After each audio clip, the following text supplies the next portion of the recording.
G'day golfers. Ever found yourself redirecting blame and making excuses after having an absolute shocker on a golf course? I know that I have. Range was closed, I was a little cold, didn't warm up, I hit it in those 3 old divots. Then we have the podcast for you.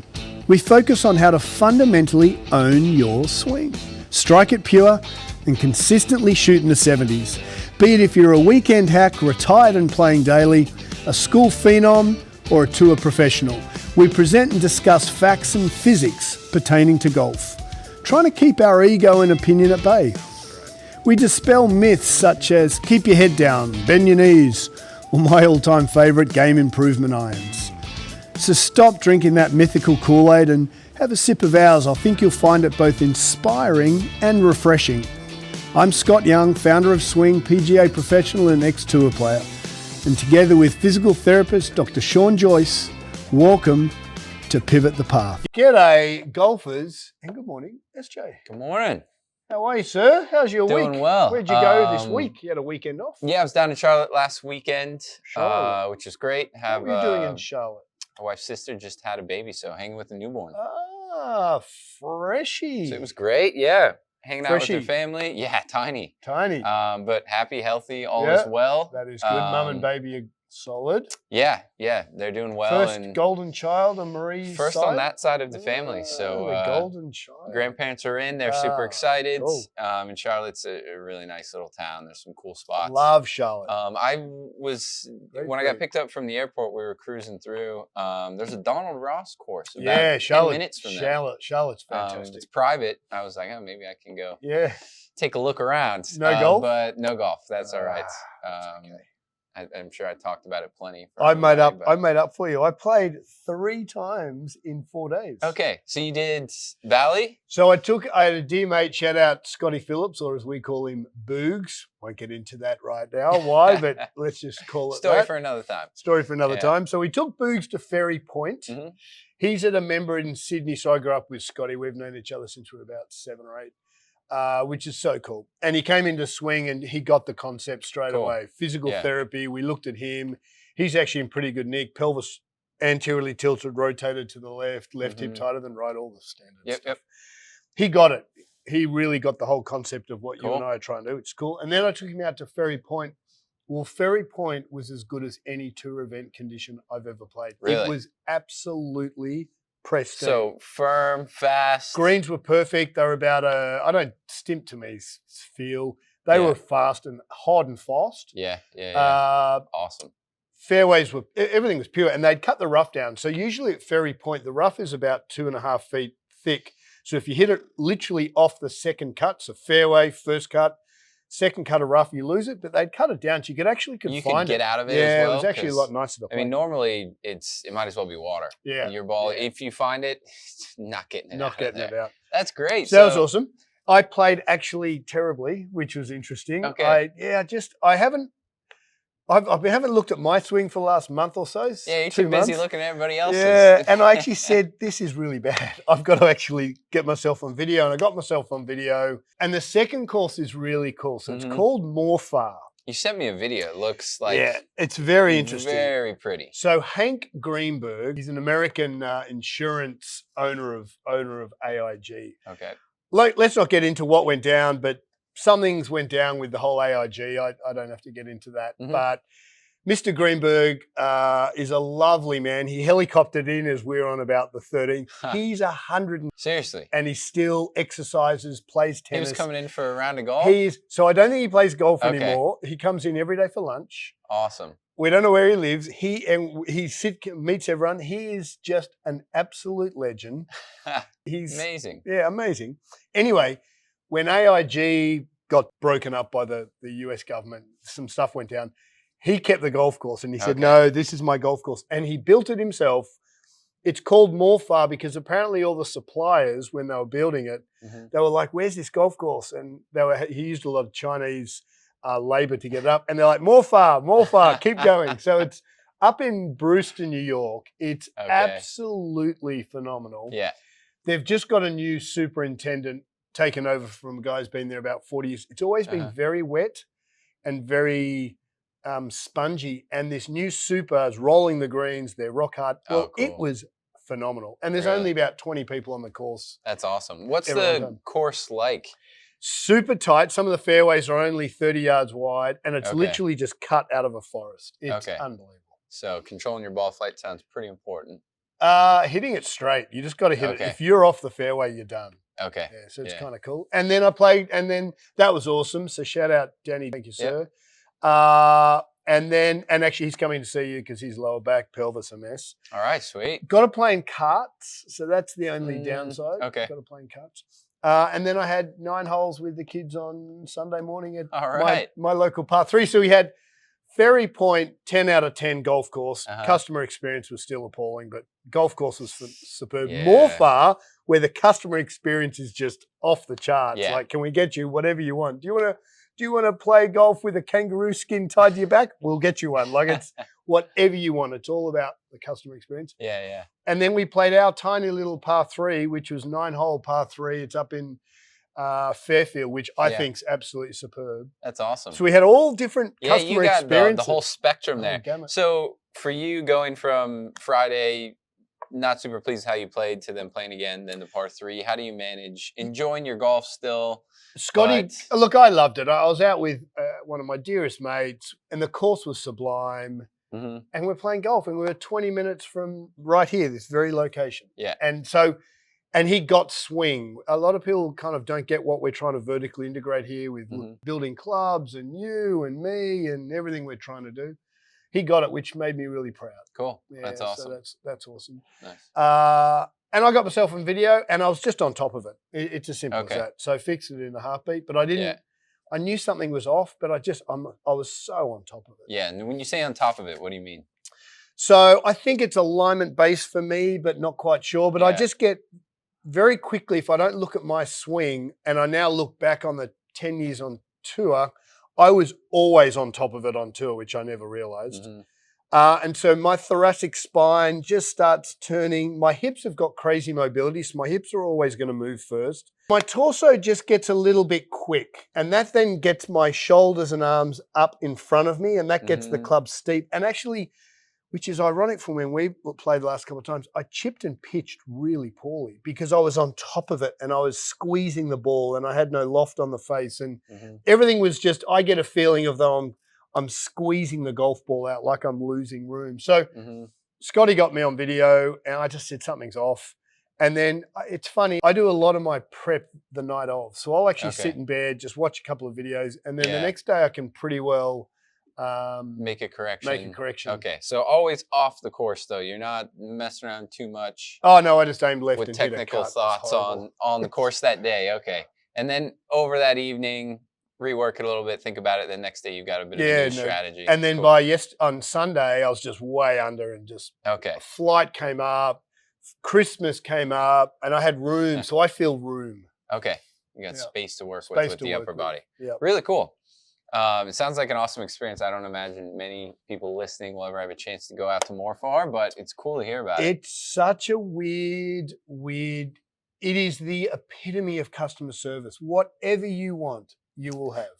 It just blows my mind too. There's only about 20 people out there. It was packed, and I think there were 16 people. Really? Packed. Car park's about 8 cars big, and it was packed. So they really are, I mean, the focus is on the experience, the golf course. Whatever the insurance game you're in, Mr. Greenberg obviously built this facility to try and improve that. So it's really cool. Really cool. But now the golf course is caught up to the customer experience. Yeah, that's awesome. Which we hope Ferry Point does at some point. Yeah. I mean, we didn't see a drinks chick the whole time out at Ferry Point, and it's 4.5 hours. There's no bubblers on the course. So I took one of your electrolytes because I was so... And playing, 3 days in a row like that, and thankfully it wasn't, middle of summer where it's beaming hot, but you really got to stay on top of your hydration. I forget to drink. I know that sounds crazy. I forget to drink water. Yeah, but you're so focused on playing, sometimes hours can pass. You've been sweating, haven't had a sip of water. Or if you're drinking things that are dehydrating you, anything with caffeine, alcohol, then before you know it, end of the round, you're dried up like a crisp. And then off you go. Yeah. So we just had a great weekend, and then we had sport. Yeah. We've got to get Tessie. We've got to look at her rowing. Her shoulders, fantastic. Okay. But her technique's changed a little bit. Okay. So shoulder feels fine. Shoulder's still a 1 out of 10. Okay. When she's rowing, when she's actually row your boat. Yep. But no, 100% in terms of structurally. But we've found that because my daughter tore her rotator cuff, probably a grade 3, so gave it a decent nudge. SJU rehabbed that, thank you again, brilliantly. But we've just found her rowing now form's a little off. Off. So we're going to get in the reg, actually. Yeah. It's interesting. I mean, I equate it the same as a golf swing is your brain always senses you have injury, you have damage, or a lack of mobility, something like that. So when you're swinging or rowing, in her case, your brain will go supercomputer mode and find a workaround. Yeah. But unfortunately, that always sacrifices something. Bit of efficiency. Yeah. So she just needs to get back to really trusting her shoulder and then getting back to a more symmetrical. We're looking at from the catch. So as her shoulders extend, I'm not a rower, but I row, 5-6 Ks a couple of days a week. Do you reset the shoulder, then drive the legs, or do you drive the legs, then reset the shoulder? I mean, I think they're going to happen a bit simultaneously, but you'd want to go ground up, kind of like in golf as well. So legs first. Interesting. Extending, and then you're going to finish the row with the upper body, shoulder blades. Our concern is that if she's extended at the catch and then she pushes back with her legs, that's in that vulnerable position with the shoulders. Which should be fine. If she's stretched forward all the way, she should take the stress in the big muscles between shoulder blade and spine, instead of if she was pulled back this way. Everything's tight already. It's going to be just arms. So we'll get her in here and we'll talk about it. Love it. So that's what we do. Yeah. That's what we do. Now, news from the fairways. We had a pretty good week. We had LPGA, Aussie. Hannah Green shot 1 under, 19 under total. Yeah, very nice. She's just crushing it. She's Hannah Green's, I think this is her 6th or 7th LPGA win. Yeah, LPGA, I mean, of course, Nelly Porter was hot this year and really went on a huge winning streak like Scotty Scheffler did. But there's some really strong competition there, which is pretty cool to see. Very cool. Yeah. DP2, we had the Andalusia Masters, which is in Spain. Now, this is a cool story. Julien Guerrier, who's a Frenchman. Now, this is really cool. I think this is, to me, the story of the weekend. This dude is 39. He's been playing out on tour for 20 years and had his first win after a 9-hole playoff on Sunday. That's insane. That's insane. So to get his first win, he had to fight tooth and nail. Yeah. So good. That's amazing. Mate, what a journeyman. 20 years on tour. So you think he's 19, comes out on tour, probably played his first event as a sponsored invite or something. And now 20 years later, finally pulled it off. I just think that's so awesome. Yeah, kudos to him for sticking it out and grinding it out through those 20 years. You have to imagine there's been some pretty big highs, some pretty big lows. Absolutely. That just rung a chord to me because I was always a bit of a grinder. And then US Tour, thanks to Tudes, we're coveting US Tour again. So poor old Cam Davis didn't do too well, missed the cut. But JT Poston won the Shriners Children's Open. And shout out to the Shriners organisation. What they do for kids with rare diseases is just impeccable. Yeah. And now, I mean, it's kind of brought to light talking to Tudes that this is a really important time for the PGA Tour 100%. Players in that spot. 51 to 120. Yeah. And there's also Q School going on. Corn Ferry Q School is happening. So a lot of people right now are fighting to make a living off golf, get access to PGA Tour, Corn Ferry Tour, whatever it is. So it's going to be pretty cool to see what new names come on. So why don't we follow going forward Cam Davis, Mingwu, and Will didn't play. Will Zalatoris. We'll add Cam Davis to the throw. Shout out Cam. Hope you're playing well. Tudes. Hope you guys kind of right the ship. My gut is he's off to Australia now to play the Aussie Open, Aussie PGA.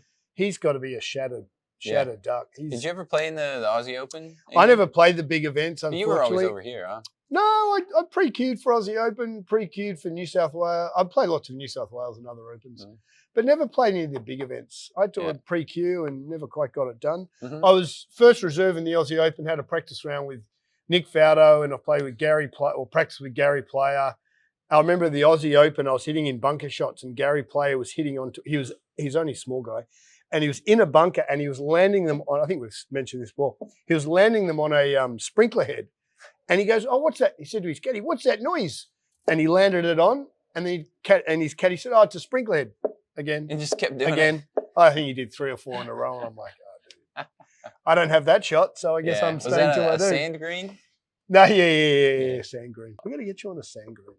Yeah, I can't imagine there's too many left. Out west, Wagga. Shout out Wagga Golf Club. All right. Now listen, what are we doing today? Yeah, so we had talked a little bit about last week. If anyone was listening and watched our kind of demonstration at the end, we were going through the towel drill. Yes. Which is nothing new, right? Been around for a long time. But, we were thinking about, how we talked about it, and there's just so much more to it. We figure we'd spend a little bit more time talking about kind of some of the reason why, a bit more explanation, help people understand some of the body positioning stuff and why it is such a good drill for so many people. And we got a ton of feedback on what is, Sean uses the term, we use the term in golf lessons, thoracic extension and lumbar extension and thoracic flexion. So what is that? And so we had a ton of feedback saying, dude, pump the brakes, you've lost us already. So when I look at social media, as soon as I don't see alignment rods or I see this big curve in the posture, I kind of switch the video off, because as soon as someone doesn't focus on alignment and doesn't have pretty good posture, we know the body can't rotate. And you always love the rib cage to be down on the spinal cord, and we thought that's where we'd start. Yeah. So we hop into the gym and so we thought we'd talk about it a little bit extra, give you some more context behind exactly what we're talking about, and just clear up some of the nomenclature, the word. Because your old phrase, muscles respond to joint positions, is none more than in a golf swing, right? Yeah, so important. So important. Yeah, and like we talked about, if this is a good drill for you, you want them to get it right, understand why you're doing it, and then from there, as you were talking about with your game, you had a day where you weren't super pleased with how you played, but you have an understanding of where it's coming from. The next round, you can, overnight work on things a little bit and then come back and stripe the ball the next day. Yeah, I mean, just getting back to my own game on Thursday. So when I'm torso spinning and my arms are on top of the golf ball, it just threw all my pitching, all my chipping out, because now the club's coming on at a steeper angle, the loft's de-lofting, and there's no loft on the face to get a nice high soft flight. So everything was low and left, everything. And so much about what we're always talking about, own your swing, is people learning to understand, why they do what they do physiologically, how that affects their golf game, and then when it's not right or they're working towards something, how to actually take control of that. Yeah. And not panic that, okay, I hit a bad shot. It's like, maybe panic. You were, lined up wrong, or you're trying to do something your body can't physically do. So I want you to understand it, own it, and then just with our kids, we had, if this is golf ball, we had Valentina on Sunday aiming at least 40 to 50 on a 120-yard shot. Valentina was aimed 40 yards left, and Izzy was aimed 20 yards right. That's insane. I mean, you talk about proprioception and everyone's different. My hand represents target line. As Valentina would swear blind right now, she's 30 yards left on a 130-yard shot, literally 30 yards left. Her shoulders are aiming left of the green, and Isabella's right. Yeah. Everyone's so different. You got to own your golf swing. And we thought if we look at posture and just do posture and rib cage and spine and thoracic extension flexion. Start in the right position. Start in the right position. Let's rock and roll. Yeah. So what Sean and I wanted to discuss was just correct posture. And it's so important. Yeah. So I suffer from what we call lumbar lordosis. So why don't we start there? Yeah. So, and this is something we see probably the single most common, postural habit that's a little bit excessive. Yeah. Which is going to be too much extension in the lower back. Now, when we say extension, I'll have you just go ahead and go into your posture here, Scotty. Is going to be from this angle looking is all this arch in the lower back here. Now, like I'm always saying, muscles respond to joint position. So when the spine is in this much extension, his lower back muscles are on. They're gripping tight to give you some stability. Now, what I'd like you to see is, because we know your tendency is to go really into extension, is to get your spine neutral, really. But to you, it's going to feel like you're flexed and rounded, which would be the opposite. Spinal flexion would be if you go ahead now, get a little posterior tilt of the tailbone. You're going to see this part of his lower back is pushing back behind him. Now he's got a more rounded setup. And right there, you probably see a tiny bit of curvature in his lower back. That would be more of a neutral position. We're meant to have some extension in the lower back. But in your case, you overdo it naturally. So we want to just pull that back to a more neutral position where now your core has a little bit of leverage. So at this point, I'm just going to take stock of what's going on. And for people listening, this can be a way that you can begin to understand where you're actually at in spaces. Do you feel any muscles engaged when you're in that position? So I played on tour for 10 years with this big lumbar lordosis. That's where my body wants to go. No one ever caught up on that. And that is so detrimental. So to your question, so when I find neutral, I feel like I posteriorly tilt. So my pre-shot routine is face, stance, set up, and then from there I really tuck my tailbone and my core lights up like a Christmas tree. So you feel core engages a little bit. You might feel a little bit back of the legs as well. I feel more core, but I feel like I'm rounded. Maybe we can talk about the difference between feeling this rounded posture. Everyone says you have to have a dead straight lower back, but that's actually not dead straight whole back. But that's not true. No, is what you're saying. In my opinion. So with you there, we kind of just talking about hips right now. And one quick pitfall that people fall into, when you go ahead and do that, Scotty, if you look at where his tailbone's at, so if I put a rod through his hips here, as he posterior tilts, he's not standing up out of it. We see that happen a lot. Yeah, so a lot of guys go this way, and this is big for our girls. Most of our girls that have very big lordosis, they're going to go this way to get out of posture. Yeah, so a lot of people will do that posterior tilt, but then bring their hips forward towards the golf ball. We want you to stay in that spine angle. You're going to rotate around that position. Yeah. So that's half of the battle here. Now, that's talking lower body, pelvis only. Now we've got to address the upper body here. So what we see when hips are used to, in your case, in mine as well, going into that anterior tilt, you've got all that extension in the lower back. You need to counterbalance and get some weight going back. So that anterior tilt pushes your center of gravity forward. Now you're falling over if you don't do something to counteract it. So what will happen? You'll lift up the rib cage, angle it backwards, and then you live with this anterior tilt, all this extension. So I'm going to let's do that all again. Up. If your pelvis tilts down, what does that do? That sends your center of gravity forward. So if you want to try and feel this yourself, if you take your hips and you tilt them anteriorly, so you can think of kind of sticking your tailbone out, extending your lower bucket back. Of water forward. Bucket of water, pouring it out the front. It puts mass and weight into the front of your feet. So your center of gravity is shifting forward. Now, the brain is worried about counterbalance. So to get some weight back so you don't fall over, typically what we see is you lift the rib cage up and pull the shoulder blades back. And so now your rib cage is on a different angle to your spinal cord. Therefore, that's going to now affect thoracic rotation, right? Yep, exactly. And the issue with that we see is that shoulder blades pulling back, ribs and spine pressing forward creates a lot of compression back through here. Yeah. Now, when it comes to rotation, especially for your golf swing, you need space to rotate into. If you're compressed between your shoulder blades, you can't move because you're already taking up all the space and slack that you have. So when we talk about your hips there getting in the right position, which you did a good job of, if you haven't accounted for the rib cage shoulder blades, you still can't turn with your thoracic Which spine. is what we see 95% of the time. And a lot of these golfers, they start to tell people what to do here, there, and everywhere, but they don't look at just basic, muscles respond to joint positions. Yeah. So towel drill, it's very easy to get into that extension. So if I'm using towel drill, it's go into posture, find neutral posture, and just feel like my rib cage is down, or I feel like I'm pressing through the back of my rib cage. Yeah. Now I can play golf. And I'll give you guys a little easy way to feel this. So we talked about the hips here. He locked that in place, much flatter in the lower back there. But when it comes to your shoulder blades and your spine here, if we set you up the opposite way here, Scotty, where you try and pull your shoulder blades together, good. The towel will kind of stop you, right? Yeah.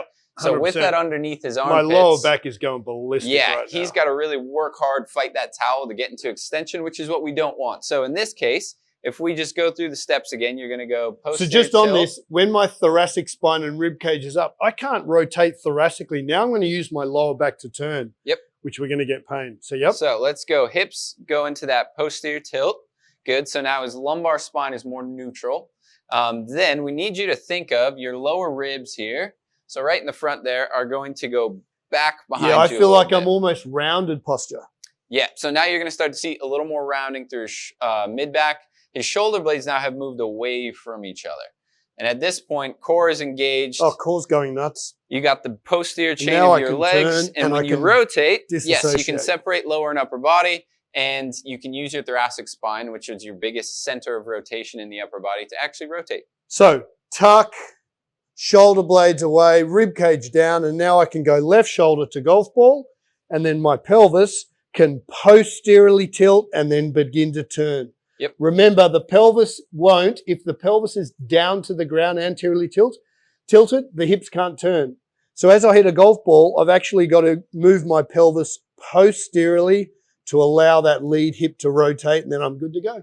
Yeah, which is a lot to do all at once. I'd recommend you just start getting the posture going. Yeah, get the posture So if you going. can, what you feel in your body is going to oftentimes feel a lot different than what you're actually doing. So we're here talking about it. You have a visual of us, but if you want to do this yourselves, get in front of a mirror, please. You need some visual feedback to confirm if you're actually in the position you think you are or not. Most of what we see is what you feel is not real. Yeah, like with the golf swing. It's the same thing. So in your case, you need to make sure, we know his tendencies, anterior tilt, ribs flared up. He needs to get to the opposite end of the spectrum, which would be that posterior tilt. His ribs going down towards his belt line and then back, which opens up his thoracic spine. Now you've got space to work with when you go to rotate. Now you can turn. Yeah. Beauty. And look, email out to us. Let us know. We can help you. Yeah, exactly. Send us some video. The other piece of this and why I like towel drills so much is it's going to keep the arms a lot more quiet. So a lot of people hide the lack of thoracic rotation, or in a lot of cases just don't use it because they're in the wrong posture and they get real lifty with the arms, which last week we were talking about something I was starting to do on the golf course. Yeah. So this is awesome because you will lose that towel if you get real armsy and start lifting. So here, this is going to really encourage you to actually turn with your hips, the lower body center of rotation, with your rib cage and thoracic spine, your upper body center of rotation, instead of finding a workaround using your arms or your lower back. And what's our rule? Face less than path. What does towel drill deliver? Say that 3 times quickly. Face less than path. Yeah. And so in my mind, I think of this as the equivalent of like lining up properly on the tee box, but it's body alignment. So lining up your pelvis, lining up your rib cage and spine, so that your target is actually what you're aiming at instead of... now, the one downside of towel drill is it does keep your arms connected. So I've got some guys I work with upstairs who actually get their arms disconnected because their MO is they want to hit it 350 yards. Mm-hmm. I think every golfer should use towel, but if your prime goal is to hit it 350 yards, then the disconnection up the top will stop you, which would diminish speed a little bit. So, you know, always ask, what's your goal? Ours is face less than path and break even par. And so that's what we like it about. But also, too, this is a great way to learn kind of the body first, big structures rotating and moving. You can always add a little lift later on if you've got to chase some speed, but I still want you to do it the right way, the right alignment, both on the tee box as well as with your body. Yeah. Beauty golfers. Look, thanks for listening. Remember, you can absolutely own your swing with the work you put. In this case, gym floor. Yeah. So thank you all for listening. If anyone would like to get in on our newsletter, we've just started up. Please get on swing.com and sign up. It's coming out every Friday. We'd love for you guys to keep up with what we're doing and help us help you own your swing.